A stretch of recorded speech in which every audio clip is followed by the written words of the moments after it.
have an interview in 20 minutes, and then we have to move out of this casita. So it's going to be a little bit of packing because, to be honest, I really don't have that much stuff. I have been pretty much living out of my suitcase for 11 years now. But what I do want to do is show you how I pack and how I travel, and really show you how we really don't need that many things. Something that I really dislike is having a bunch of stuff, especially a bunch of stuff that I don't need. I travel light. I gotta get ready. Your host Shofar from Faux Show Energy Work, and today I have the pleasure and the honor, complete honor, of having one of the three masters was pivotal in really getting me to overstand myself, and so in 2013 I had a session with this woman, and it was life changing. When I had my session with Sasha, I began to both feel electricity from my head to my toes, and then my body just jerking around. At one point, twice she had to help me to the bathroom because I couldn't even get up and walk. That's how orgasmically blissed out I was.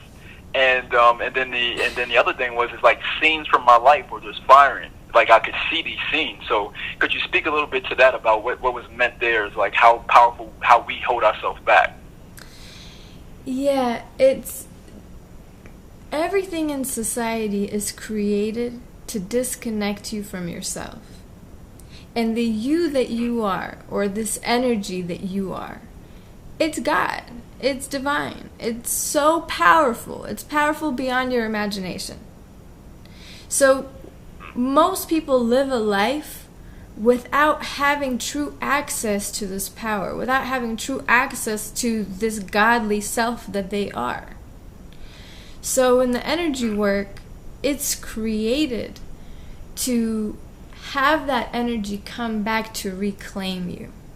And when it comes back to reclaim the individual, they are blown away by seeing and experiencing, as you said, through a felt sense, the power that they are. People have a very false idea that they have control of their lives. What they don't realize is that they don't have any control of their lives. There are other energies that are controlling them and navigating them in their life. They become like robots, machines walking around. And we know that because the moment that a person attempts to make a shift or a real transformation, a change in their life, all those energies come fighting and resisting that change. Everything that you've believed and given energy to, whenever you give energy to things, they grow. So whatever you've been giving energy to is sitting there fighting to keep you in a sleep mode. Wow. How do we exaggerate our sexuality or our energy? Just thinking about sex is already over-exaggerating it. Because sex is something that happens in the body, not in the mind. So the moment that you take sex into the mental realm, you've already over-exaggerated a natural energy that's supposed to reside in the body, not in the mind. Church. Amen. Ashe, all of that. Family, go back and listen to what she just said. That was so profound right there. That was, wow. Wow. Okay. Everybody is manifesting at all times, whether they're doing it consciously or unconsciously. So the same way that I could be laying up in my bed and consciously creating things that I actually want to see in the world, the same way that a lot of people are unconsciously creating things that they in no way want to have in their life by daydreaming about negative things that they don't want to have. Right.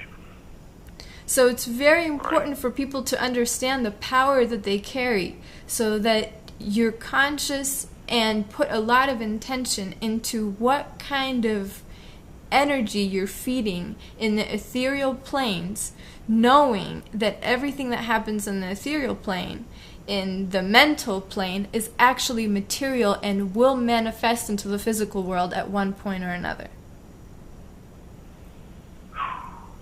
if you've ever heard of sex magic, wow, what power it is to use sex for magic, for manifestation.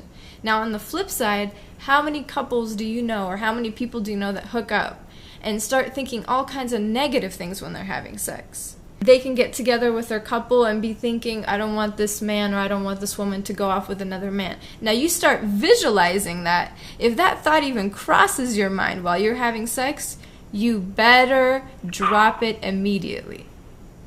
Because if you give any energy to it while you're in the love-making act, feeding it with so much power and energy, guess what?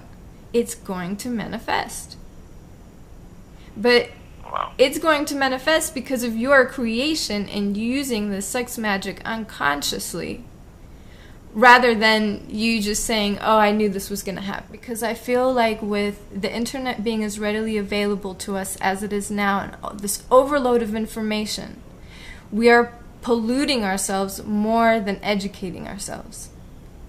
And for me, it's more important now than ever, with so much beautiful information available to us, to really start to wake up, to clean ourselves up, clean up our psyche, start to discipline our minds. Thank you again, Sasha, for not just today, but for all the wisdom you've imparted over the years that I've been privileged to know you and everything. I appreciate you very greatly.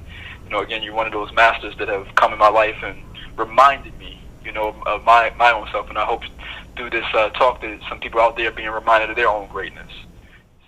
Thank you for using Blog Talk Radio. Goodbye. And now back to packing.